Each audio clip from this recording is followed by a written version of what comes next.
Jemi këtu me 3 nga djemë të cilët në datë 4 korrik, pikërisht në ditën e protestës mbar kombëtare, sollën në sheshin para kryeministrisë një simbol i cili pati reagime të shumta nga të gjitha krahët e politikës, por dhe nga qytetarë të thjeshtë. Artion, ju sollet arkivolin, atë që e quajtet arkivolin politik apo fundin politik të kryeministrit Edi Rama. Pse pate atë ide? Sepse di që ti më duket je personi pikërisht që ke iniciuar të gjithën këtë. Është një ide që kemi trajtuar bashkarisht në grup bashkë me bashkëpunëtor. Është diçka që kemi aplikuar dhe përpara, po të them të vërtetën, nuk është as diçka që kemi shpikur ne, pasi është një mënyrë simbolike të protestuarit që është bërë edhe në vendet tjera europiane. Mund të marrë në vitin 2019 në vende si Britania apo Irlanda, ku protestues të ndryshëm, ambientalist apo të industrisë modës se kanë bërë një praktik të tillë, apo në vitin 2024 është bërë së fundmi në Milano, apo në vende tjera të botës si në Shtetet e Bashkuara të Amerikës, apo në vende tjera. Kështu nuk është diçka që kemi shpikur ne si mënyrë të protestuari, është një simbolik e fortë që tenton të transmetoj një mesazh, dhe mesazhi jon ishte shumë i qartë. Fundi me të madhe politik i Edi Ramës, pasi ky është qëllimi i protestës që po zhvillohet për të 37-ën dhe sot bën të 38-ën ditë në Republikën e Shqipërisë, që është protesta më madhështore e zhvilluar ndonjëherë nga shqiptarët, e mbështetur gjërësisht. I prisnit ka shumë reagime, përmend këtu disa nga figurat kryesore, eksponentët kryesorë të Partisë Socialiste, si kreu i grupit parlamentar Taulant Balla, deputeti Erion Braçe, kryeministri Rama, i cili u mor vetë pikë së pari me këtë simbolik dhe madje bëri dhe një paralelizëm me atë të ngjarjeve të vitit 1998, kur arkivoli me trupin Azem Hajdarit u pozicionua pranë kryeministrisë dhe mbahej në duar nga demokratë shqiptar. Në këmbështrimin tim si aktivist, sa më i fort të jetë dëmi që i bëhet bandës së rilindjes, aq më mirë do të thotë që kemi bërë ne punën tonë.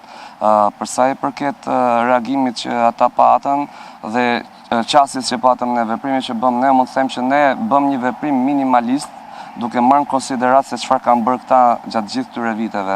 Ka një agjendë kombëtare për t'i vjedhur qytetarëve diçka që është e shenjtë, që është prona. Pra këtu shteti të vret, këtu shteti të fsheh vrasjen, këtu shteti tregohet arrogant, këtu mbizotron shteti i lidhur me krimin, këtu të vjedhin pronën, të marrin dinjitetin, shkelin me këmbë, dhe ai reagimi me demek gjasme i indinjuar i Ramës dhe i ministrave të tij për një arkivoli simbolik, mendoj që është disproporcional, mendoj që është shumë pak, ne duhet kishim bërë shumë më tepër, sepse ky grupim, këta njerëz që vetëm po e zhvasin Shqipërinë dhe që kanë një agjendë sataniste, këta nuk janë as rilindas, këta nuk janë as socialistë, janë satanistë, këta thjesht duan ta zhvasin, ta vjedhin këtë vend, ta shpartallojnë. Mes ju djemve ishe pikërisht i flamur ai që dhe një sqarim sepse zgjodhet këtë simbolik në këtë protestë. Shkurtimisht, më thuaj pak cilat ishin reagimet që ndoshta nuk të pëlqyen, po i heqim ato të politikës, po cilat ishin reagimet qytetare që mbase të krijuan nevojën për të dhënë këtë sqarim. Pam një reagim nga kreu parlamentar Taulant Balla dhe deputeti Erion Braçe, dhe më pas reagoi dhe Edi Rama. Sqarimi im ishte për t'i thënë që ai arkivol ishte një simbol rezistence dhe tregonte që ata politikisht kanë ndruar jetë, pra si lëvizje politike. Rilindja simbolikisht ka ndruar jetë si qeveri. Pra ata nuk qeverisin dot më. Dhe ky ishte mesazhi jonë. Por ne prisnim reagimin e tyre pasi 13 vite këtë gjë kanë bërë, duke manipuluar njerëzit, duke manipuluar votuesit e tyre në radhë të parë, sepse ata tentojnë të marrin vetëm elektoratin e tyre, sepse nuk besoj se një elektorat i djathtë apo një elektorat gri bie më prej propagandës së tyre. Dhe ky ishte sqarimi im për t'i dhënë një kundërmesazh atyre dhe militantëve që ata militantë të thekur që ata kanë futur në sistem si patronazhist, pra që tregon që ky ishte një simbol rezistence, nuk ishte një simbol dhe një mesazh që tregonte vdekjen e tyre fizike e shpirtërore.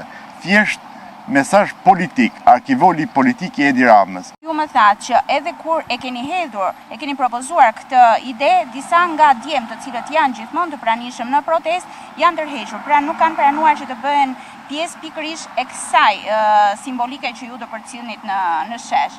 Pse mendoni se ndodhi kjo? Pra pse u tërhoqën, se nuk u bën bashkë me ju? Nuk është se patën ndonjë tërheqje, por thjesht njerëzit kishin pak atë sikletin e simbolit dhe nuk besoj se kishin frikë apo diçka tjetër. Thjesht ishte ajo ndrojtja, sepse realisht ishte një mesazh goditës shumë i fortë dhe donte pesh për ta përballuar, sepse ne jemi rritur për protesta bashkë me Artionin, me shokun tim, jemi rritur dhe i dim sensacion të reagimet, kundërshtimet dhe i paraprim gjitha këto gjëra, domethënë. Por u prit shumë mirë nga sheshi, pat një broritje të papar, sepse të gjithë e kuptuan, sepse ishte në pankarta shumë e madhe. Thonte me arkivoli politik i Ramës, jo fizik dhe shpirtëror siç e thash. Pra ne nuk e shoh as pak të egzagerim, por unë mendoj se ata kanë frikë nga mëkatet që kanë bërë me pushtetin, siç thash, sepse pushteti i tyre ka vrarë Klodian Rashën, pra policia e shtetit, kanë vrarë Jonadën e vogël në breg të detit në Dhërmi, kështu që kanë bërë shumë mëkate të tjera, duke mos sponsorizuar ilaçet për onkologjikun, për fëmijët e smur që nuk i kanë kuruar jashtë shtetit. Unë mbaj mend dhe nuk e harroj kurrë. Kristi Maze, një djalë i vogël që kishte problem me organet e brendshme dhe baba i tij dilte përpara ish-ministrit të shëndetësisë Beçaj dhe ai pa shpirtërisht, pa turpsisht e refuzonte dhe ignoronte në mes të rrugës dhe djali i vogël vdiq dhe pam se më vonë një deputet i PS-s dhe një ish funksionar i PS-s i quan për kurim jashtë shtetit. Enrik ti ishe prap një nga djemt të cilët mbajtën arkivolin. Tani kur jemi gati 72 orë nga kjo simbolik që ju sollët në shesh, desha të pyes, ti dhe shokët e tua jeni përballur me kërcënime në rrjetet sociale, ka pasur reagime të ndryshme?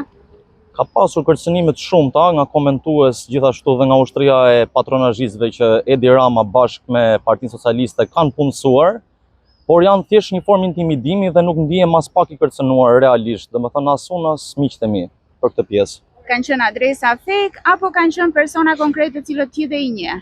Jo, janë vetëm adresa fake të cilat janë krijuar rishtazi dhe nuk kanë as edhe një ndjekës.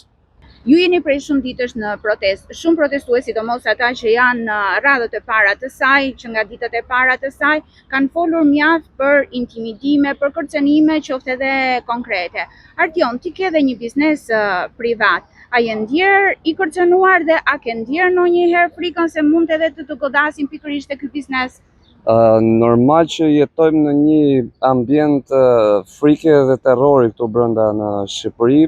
Unë njoh shumë miq që janë në sipërmarrje, duan të vinë protest, më marrin telefon vazhdimisht dhe thonë nuk vim dot, sepse sa herë që kemi bërë veprimin e parë më të vogël, kemi patur direkt institucionet, kemi patur bashkinë, kemi patur tatimet, kemi patur institucione ndryshme kontroll, na kanë vendosur gjoba për të na intimiduar. Kjo është ambienti në cilin jetojmë edhe jemi në Shqipëri dhe normal që edhe e pres tek pjesa e aktivitetit që zhvilloj aktualisht. Deri më tani ke pasur kërcënime konkrete? Nuk kam patur kërcënime konkrete, nuk dua të spekuloj, kështu që deri tani ka qenë sjellje normale dhe korrekte. Enrik, po nga familjarët, nga njerëzit e tu të afërt, nga shoqëria, ke pasur ndonjë reagim për faktin që ti je ditë për ditë në protest? Jo, as pak. Madje ata më kanë inkurajuar mua që të vazhdoj të jem pjesë e kësaj proteste, sepse kjo është vetëm protestë në 35 vite ku kauza është e drejtë, pra kanë dalë qytetarët e shtetit shqiptar dhe jo partitë politike, të gjithë janë bërë bashkë. Pra persona me bindje të ndryshme janë bashkuar për një qëllim të vetëm rrëzimin e kësaj qeverie kriminale. Enrik, ti je antar i opozitës, më saktë i Partisë Demokratike. Si ndihesh kur dëgjon në shesh popullin që vërtet Rama në burg, Berisha në burg? Unë gjithashtu jam i vetë përjashtuar, siç thotë edhe lideri i Partisë Demokratike Dr. Berisha, pra jemi bashkë me Artionin të përjashtuar nga Partia Demokratike. Ne aty ndodhemi si qytetar dhe qytetarët secili shpreh pa kënaqësitë e veta. Ky është gjykimi im, secili ka të drejtën për të protestuar dhe për një kaos të drejtë. Besoj se kjo shprehje ka lindur për arsye sepse Dr. Berisha, duke vendosur një autokraci brenda partisë së tij, nuk ka lejuar garën e lirë brenda saj, po e shkatron Partinë Demokratike dhe kjo është një nga arsyet. Besoj se shumë qytetarë nuk e shohin më si shpresë Partinë Demokratike dhe për rrjedhoj ka lindur edhe kjo thirrje, pra Rama në burg dhe Berisha në burg. Flamur, unë e përmendja edhe më parë që ti ke marrë pjesë në shumë protesta. Duke pasur parasysh fatin që kanë pasur këto protesta, çfarë mendon se cili do të jetë fati i kësaj ku po merr pjesë aktualisht, thuajse gati ditë për ditë? Po, kemi marrë pjesë në shumë protesta dhe mendoj se kjo protestë ka ndryshe, në pikës parë herë masivitetin e madh të njerëzve, të qytetarëve që janë zgjuar dhe janë ndërgjegjësuar njëri tjetrin, që kjo qeveri po na vjedh, po na mohon të ardhmen, po na mohon drejtat. Dhe pika dytë është besnikëria, rezistenca, qëndrueshmëria e më shumë se një muaji dhe po shkojmë drejt 40-ave. Pra dhe pak ditë do t'ja bëjmë të 40 qeverisë shqiptare, e cila moralisht ka rënë. Unë mendoj që si do të shkojë dhe nëse kjo protestë përfundon, kjo protestë do të marrë me vete fundin e Ramës, sepse moralisht ai ka rënë. Artion, të njëjtën pyetje dua të bëj dhe ty. Cili mendon se do të jetë jo fundi i protestës, po produkti i saj? Unë jam shumë optimist, të them vërtet. Unë mendoj që përfundon tranzicioni politik në Shqipëri 36 vjeçar. Moralisht dy liderat e partive kryesore kanë rënë. Mendoj që do dalë një klik e re politike, një ekip i ri drejtuesish politik, dhe mbi të gjitha këta drejtues nuk do kenë më pushtet siç kanë patur dy drejtuesit e mëparshëm. Nëse qytetarët vazhdojnë janë këmbgulës, dalin masivisht, Edi Rama ka përfunduar dhe mendoj që nuk fiton më në zgjedhjet e ardhshme. Besoj se do të ketë dhe zgjedhjet parakohshme. Pra edhe nëse nuk largohet, ti thua do të qëndrojë, por do të rezultojë humbës në zgjedhje. Patjetër, pra protesta, edhe sikur protesta të shruhet sot, protesta po themi i ka dhënë frytet e saj. Faleminderit. Faleminderit shumë.